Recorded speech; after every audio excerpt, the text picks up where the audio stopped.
is tiny, it's crowding my icebox. Somebody's cold one, it's giving me chills. Guess I'll just close my eyes. Oh yeah, alright, feels good inside. Flip on the telly, wrestle with Jimmy. Something is bubbling behind my back. The bottle is ready to blow.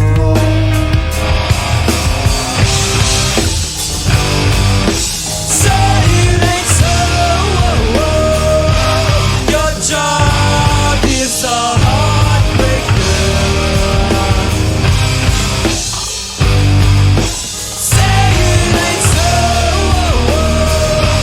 My love is a life taker.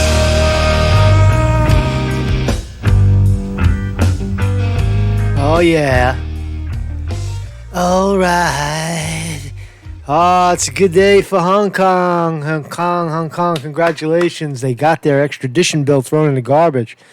It raises the question, does organized rebellion, does getting together when the people rise up together and fight back, does it work? You bet your fucking ass it works. You better believe it works, right? Rather than, let's have dialogue, let's go to the table and discuss, says the authorities. No, fuck you, man. We're going to choke you. We're going to choke you, man. So, big day for Hong Kong. Congratulations to the people of Hong Kong. They've got one of their five, the big one, is now off the table. The infamous extradition bill, where people would be extradited to mainland China to be tried under communist Chinese law. Off the table. Look at that. A little bit on some new fake polls out. And a little shit going on in Venezuela again. We'll take a look at that. So let's see. Let's go to Venezuela. What the hell, man? Fuck it. So in Venezuela, guess what? You say U.S. military surrounding Venezuela with new deployment in Guyana. Not Guyana. It's a little country. I know where it is. It's off. You know what I mean? It's off South America. It's on the west side of the north side of Venezuela of South America. So U.S. military has effectively surrounded Venezuela ahead of a possible military intervention. We've reported in the past that the Pentagon is jointly working with Colombia, Brazil, and other regional partners on how to crush Venezuela's economy so that President Nicolas Maduro would step down. American democracy. Crush their economy. And then claim they have a humanitarian crisis and blame some kind of fictitious old school socialism for their collapse. You choke them. It's like, you're choking them and say, look, you died because somebody choked you. And meanwhile, you choked them. It's just fucking crazy. It's crazy shit. So now there's military surrounding Venezuela on all sides. Now there's a new report that the U.S. military has been deployed to the impoverished South American nation of Guyana. Guyana. The first time in a decade. The country is located in South America's North Atlantic coast. There it is. Now, the 4-month-long deployment led by the U.S. Air Force is called New Horizons Humanitarian Outreach. It is intended to serve as a stepping stone towards a prolonged relationship with the military forces there. Wow. Now they're calling it military. Yeah, we'll go in. It's a humanitarian crisis, and we're going to send in civil engineers and medical personnel. And yeah, right. Yeah, fucking right. That's the point of it, right? This is your tax dollars. This is your money. You don't like it? Well, it's your money. Discretionary spending is $700 billion towards military. This is what you get. This is what you're buying. You're buying the oppression of other nations. cut the military spending and you can't fund it. Right? It's kind of simple, right? The Air Force hopes relationships with the country can firmly develop amid the increased influence of Russia and China in the region. Excuse me.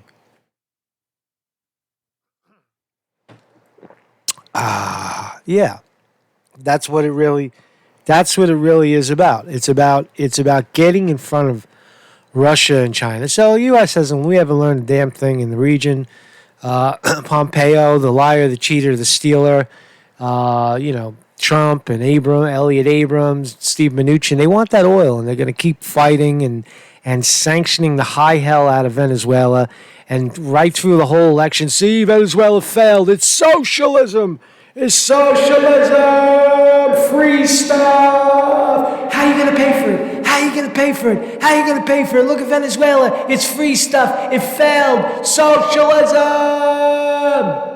So they're going to scream throughout. That's Trump throughout 2020. The whole election is going to be screaming about Venezuela failing while they're making it fail. So how's the Democrats doing? Are they still cheating? Of course they are. Get out of my way. What is this freaking thing? Get out of here. Get out of here. Get off my lawn. Get off my lawn. Let me just make sure I can't get rid of this thing. There it is. So where do we leave off? So back in August 28th, that was about 5 days ago. Seems like a lifetime ago. Quinnipiac put out the latest polls. They've got Biden 32, Warren 19, Sanders 15. But before that, you remember we had the big one. Oh boy, the big one. You remember back August 26th, Biden 19, Sanders 20. That was that one poll that they let slip out, where Sanders wins. And then Emerson, 31%, Sanders, 24%. On August 28th, they're pushing Biden up to 32%. All fake polls, right? There's no reason to look at any of this stuff other than for sheer entertainment, regardless of what any other commentators on YouTube tell you or the fake news is promoting. These are fake polls. These are corporate establishment paid for polls. I know anybody on the internet that's intellectually analyzing the polls, and we have to look at the aggregate and the aggregate poll. Fuck you. It's all. Don't you get it? It's rigged. The primaries, the Democratic primaries, are rigged from start to finish. So the polls are rigged too, so that the mainstream media can convince assholes like you to keep repeating it. You know who I'm talking about too. So the latest September 3rd Harvard poll, fucking Harvard, has a poll, and it puts Biden with a double the lead over Sanders. Biden 32, Sanders 16, and just this morning, Politico, Morning Consultants, Sanders 20, Biden 32. All right, so more fake polls. All right, so let's get to the real story now. So Hong Kong. Overnight, actually they're yesterday for them, but today they're already a day ahead of us in terms of our calendar. Has Carrie Lam has capitulated on the extradition bill, and why? Let's look before we look at her. We're going to hear her speak in her own words in English. It's pretty cool, and we'll find out exactly what she's thinking. But here's the evidence, right? This is what's really going on. Right, when you crush an economy, when you grab them by the balls and you fucking squeeze them, right, and you make the country unstable financially, that's when they come to the table. This bullshit about let's have dialogue, let's talk it out, let's have a two-party solution. How did that work out for Israel? It didn't work out for the Palestinians. It doesn't work. Dialogue is to the advantage of the establishment, and they always win. They always win the dialogue. That's why when you have a dialogue with the Democratic Party, the DNC dialogues, fucking sit down at the table and talk, and then an hour later they stab you in the back because they control the board. So the same story is going on in Hong Kong.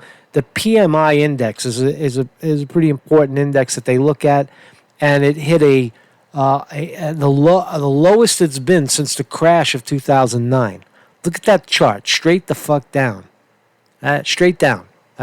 So business fell at the steepest rate since the end of 2008, reflecting a sharp decline in new order intakes. Pessimism spread to more firms, with businesses' confidence slumping to its lowest on record. That's how you get it, man. That is victory for the Hong Kong people. The rate of decline in input, new orders, and export sales accelerated sharply in August, with the only other time that the PMI survey has recorded a steep downturn. All right? Nearly half of the survey respondents reported reduced Chinese demand, citing the ongoing U.S.-China trade dispute, a sharp depreciation in the renminbi, the largest scale protests as reasons. And large scale protests as the reason. So there you go. Look at that chart, straight down, right? So you hit him in the pocket and it wins, right? So here's the latest on straight from China Morning, South China Morning Post. Hong Kong leader Carrie Lam, oh, she have her head down. Oh, Carrie Lam, you put your head down. You're bad man, bad woman. Hong Kong leader Carrie Lam announced formal withdrawal of the extradition bill and sets up a platform to look into key causes of protest crises. Like you need what do you need, a crystal ball to know why they're protesting? They're telling you why they're protesting. They don't need a fucking platform. You need to listen. Carrie Lam. You want to quit. You quit now.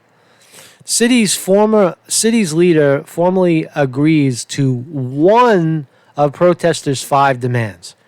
So the Hong Kong protesters have 5 demands, and eliminating the extradition bill, taking it off the table and throwing it in the garbage was numero uno, number 1. Right, now there's 4 more stuffs, 4 more things to look at, and we'll hear it in our own words. I'm going to play the whole tape.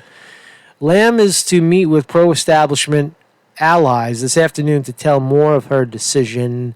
Embattled Hong Kong leader Carrie Lam has formally withdrawn the much-despised extradition bill that sparked a nearly 3-month-long protest crisis now roiling the city. Confirming the Post's executive report earlier on Wednesday, she will also set up an investigative platform to look into the formal causes of the social unrest. We already know what they are. The decision to withdraw the bill will mean that the government is finally acceding to at least one of the 5 demands of the protests. You should probably take an English class before you start doing this for a daily activity. What'd you score on your SATs, right? These are fucking big words, man. Ascending. You don't say that. Ascending. We don't use those words. Us Chinese talk. Chinese. Who have taken to the streets, right? So protesters have taken to the streets over the past 13 weeks to voice not just their opposition to the legislation, but to the overall grievances of the city. So let's listen. Have continued. Our citizens, police and reporters have been injured during violent incidents. There have been chaotic scenes at the airport and empty outstations. Roads and tunnels have been suddenly blocked, causing delay and inconvenience to daily life. Visitors wonder whether our city is still a safe place for travel or business. Families and friends have been under stress, and arguments have flared. We have also seen abuse and bullying in some schools and on the internet. For many people, Hong Kong has become an unfamiliar place. Incidents over these past 2 months have shocked and saddened Hong Kong people. We are all very anxious about Hong Kong, our home. We all hope to find a way out of the current impasse and unsettling times. Of the 5 demands raised by the public. So just before she goes into the 5 demands, right? It shows you that civil unrest works, right? They're capitulating. This is the leader of Hong Kong rolling over for the protesters, literally rolling the fuck over, right? See, so again, the statistics: 7.5 million people in Hong Kong, and 2.5 million people hit the street, right? That's like 25% of the population brought the city to a halt, right? Crashed the economy almost, right? Crashing it, right? That's how you win. That's how you win. If we did it here, we would get rid of the oligarchy. Those fuckers, the billionaire class would be gone. You hit them in their pocket. Do you understand? Thank you, Hong Kong, for showing us how it's done. We have in fact responded on various occasions. First, on withdrawing the bill. On June 15th, I announced that the bill was suspended and later reiterated that the bill is dead. No, but they didn't take it off the table. That's just, see, the Hong Kong people knew that they would table it for a while and then they'd bring it up a year later. No, take it off. You withdraw the bill. You withdraw the bill and then it has to be reintroduced, right? It's still a little shady, but she's lying right now, saying that she may have said reiterate the bill is dead, but it has to be withdrawn. That's the official narrative. The official legal term is withdraw. And that all the legislative work had come to a complete halt. Second, on setting up a commission of inquiry, the government believes that matters relating to police enforcement actions are best handled by the existing and well-established Independent Police Complaints Council, IPCC, which was set up for exactly this purpose. In addition to handling complaints against individual police officers, the IPCC has undertaken a fact-finding study under its powers on the handling of large-scale public order events that took place after June 9th. One focus will be the Yuen Long incident on July 21st, which attracted serious public concern. The study aims to ascertain the facts, to assess the police handling of protests, and to make recommendations to the government. The IPCC has established a panel of international experts to assist in its work and will make its findings and recommendations public. Third, on the matter of the protest being a riot, we have explained that in fact there is no legal effect on how such incidents are described or categorized. The Department of Justice has assured the public that each and every prosecution decision is based on the evidence collected and is in strict accordance with the relevant law and the prosecution code. That's a big arguing point right there, because what the people, one of the five demands is that all the people that were captured during these riots, that were arrested or facing charges, all of that would be expunged. That's one of the demands. And Carrie Lam, and they're not capitulating to that. They're not rolling over yet. So that's why the protests are likely to continue until all the prisoners are released.